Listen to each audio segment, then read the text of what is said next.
his apartment. In Sheikh Jarrah, there continues to be anger and tension.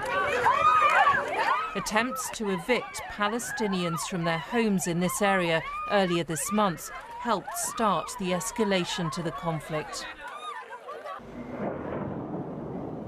US President Joe Biden has spoken to Israeli and Palestinian leaders ahead of a UN Security Council meeting later today. But with neither side appearing to back down, the quick breakthrough seems a distant prospect. Helena Wilkinson, BBC News. Well, the BBC's Paul Adams is in Jerusalem, and I asked him if there's any sign of the conflict coming to an end anytime soon. Well, you look at the exchanges overnight and you would have to conclude no, but I think there are some signs.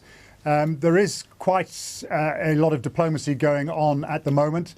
The American envoy Hadi Amar is in town. He's meeting senior Israeli officials today. Interestingly, he met Arab Israeli leaders last night, it's reported. That's a highly unusual meeting, which he heard their grievances, which aren't just about the situation between Israel and Gaza, but also about the condition of Arabs living in Israel.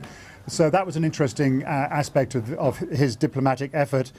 There are also efforts we know involving the Egyptians to try and broker some kind of ceasefire.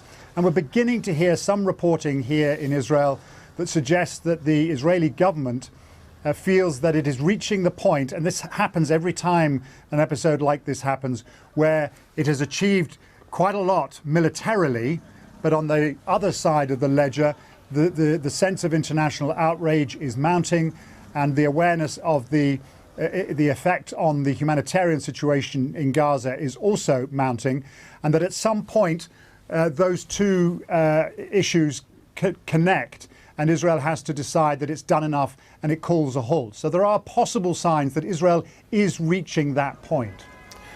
As you suggest, Paul, there's a real cyclical pattern to these conflicts between